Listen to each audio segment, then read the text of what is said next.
is Seahawks Today. I am your host, Will Ortner. Very excited to be talking about some really great news for the Seattle Seahawks. Honestly, really great news for the entire National Football League. This is why you subscribe to the channel. Right now, I'm probably on a plane on my way over to Santa Clara.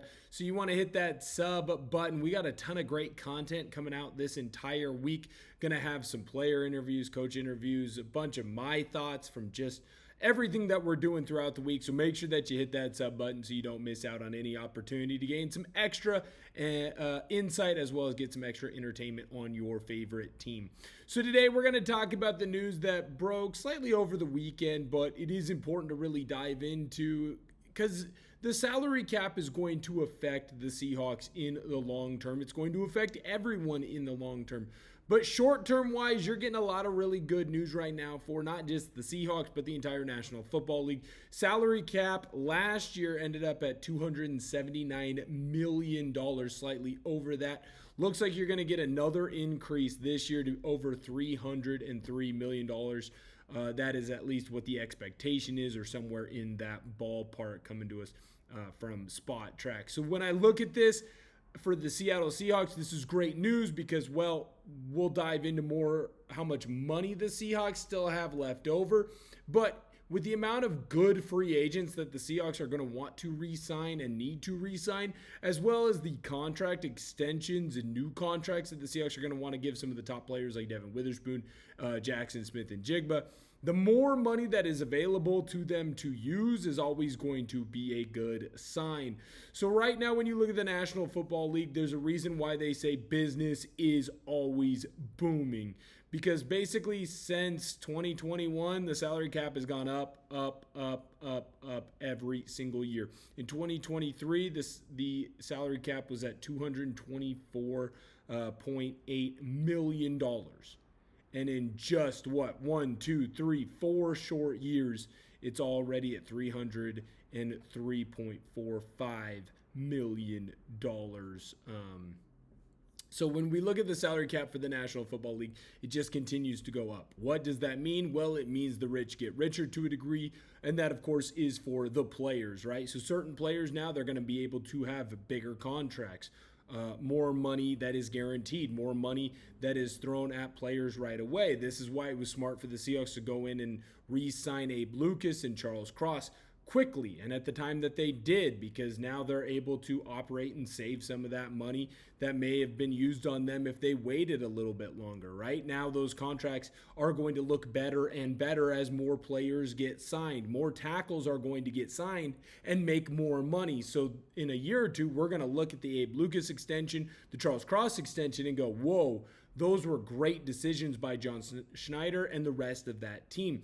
The other thing that's important to note with the Seahawks right now, when you look at teams with the most salary cap space, Seattle is number 5, sitting at $75.6 million. That means they have $75.6 million that they can still spend. When you look at some of the other teams around the National Football League, there are teams like the Kansas City Chiefs that have to really cut down on a lot of players that they have on their roster, so that way they're able to get underneath the salary cap. That's the nice thing about the NFL, is everyone kind of understands you can't spend more than this allotted amount of money. So the Seahawks are in a great position. Not only are the Seahawks going to the Super Bowl this year with an opportunity to beat the New England Patriots and be the Super Bowl champions, they are the 5th team in the National Football League when it comes to available cap space. So that means that the Seahawks not only just got to the big game, but they are able to spend money on some key big name free agents to get this team even better. Where do they rank among those teams? Well, I said they're top 5. Who are the 4 that are ahead of them? I'll get into that in just 1 minute, but before I do, I need to let you know about these sweet vacations that I have planned. The special lady friends all excited. We have this big vacation planned at the end of July, but to be able to go and do that vacation, I needed to set a budget, and thank goodness I found my friends over at Rocket Money. Rocket Money is a personal finance app that helps find and cancel your unwanted subscriptions, monitors your spending, and helps lower your bills so you can grow your savings. Rocket Money's helped monitor some of my subscriptions. We found out I was actually double paying for some streaming services. Didn't need to do that, right? So Rocket Money helped me cancel those subscriptions. Then I took that money and I started saving it, creating a budget for that July vacation that I'm going to be taking with the special lady friend.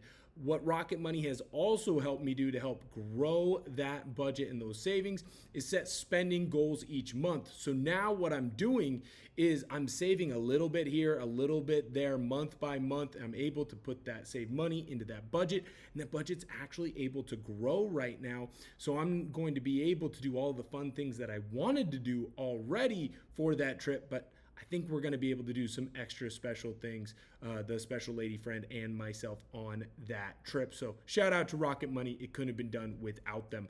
Let Rocket Money help you reach your financial goals faster. Join at rocketmoney.com/SeahawksChat.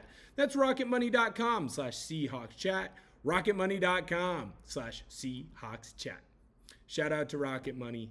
Big fans of them. So when you look at the teams with the most cap space in the National Football League going into next season, it's the Tennessee Titans with $99 million left in available cap space. That is big, but it also makes sense, right? It's a younger team. It's a team that has not performed that well the last couple of years. And so they're not really in any danger of becoming a playoff team or a Super Bowl contending team. They are a team that has to build around a young quarterback in Cam Ward.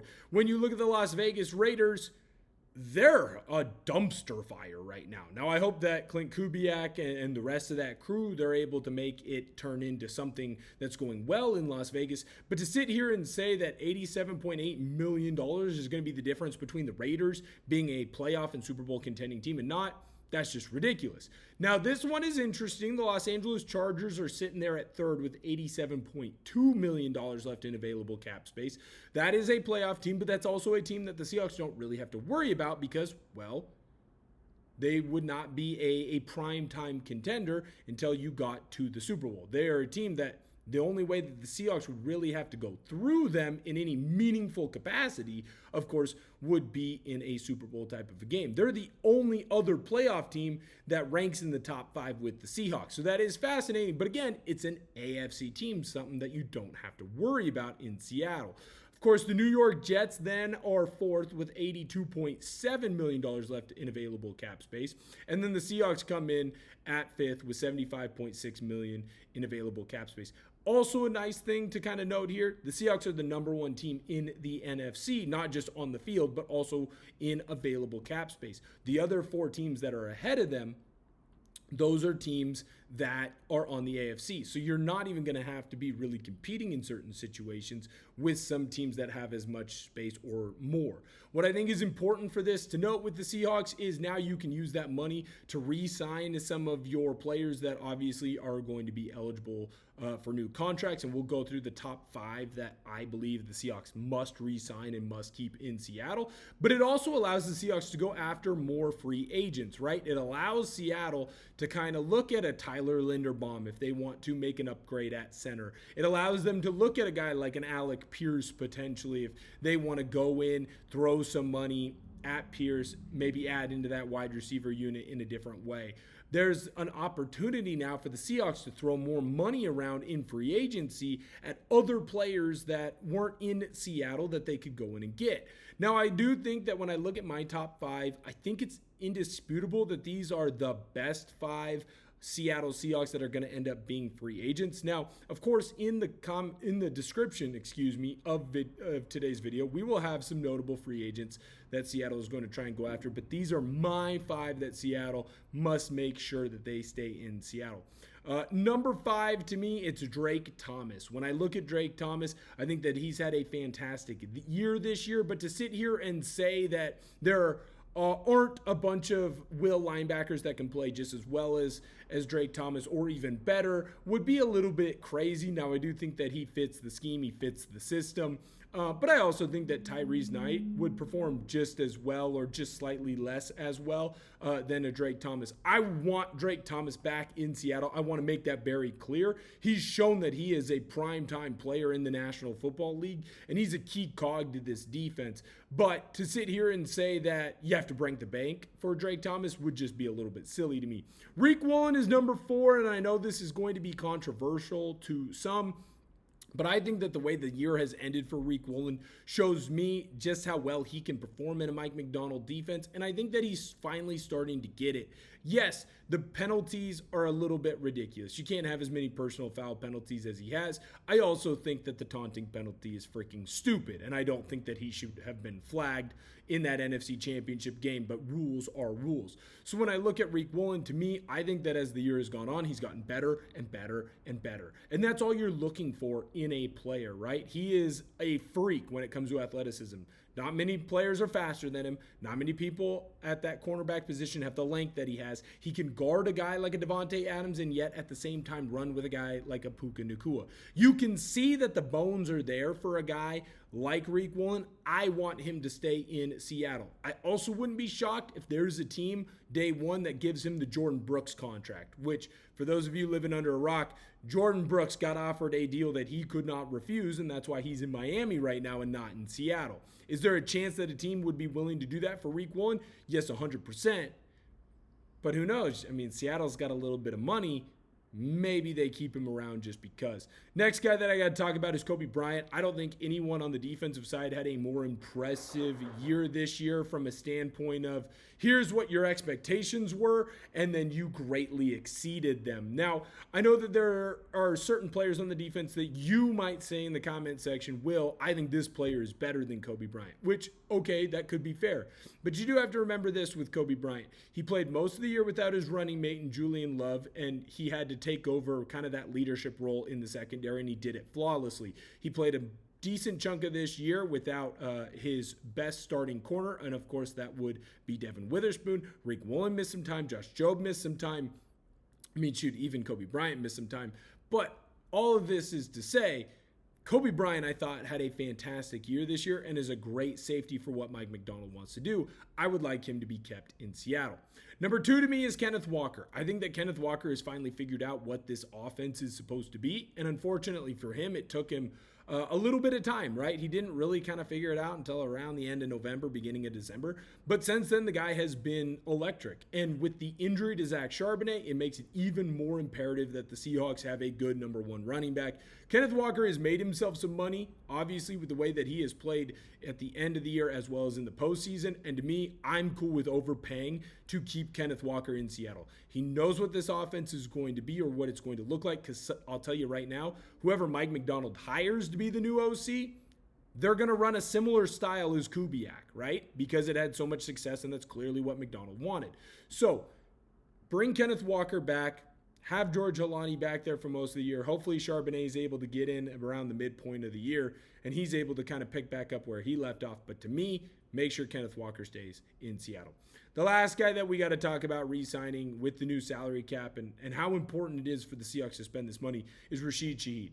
You traded away a couple of picks to go and get him at the midway point in the year. And while offensively, I would still make the argument that there's meat left on the bone that the Seahawks have not taken advantage of as much as I would like them to with the big play explosiveness of Shaheed, it's clear that on special teams, the guy is a freaking difference maker. He is Percy Harvin with a worse PR team, but probably a better attitude. That's what Rashid Shaheed is. And if Seattle has to overpay to keep him there, then over freaking pay. Because you know the Raiders are going to want him. You know Kubiak's going to want to hold on to Shaheed.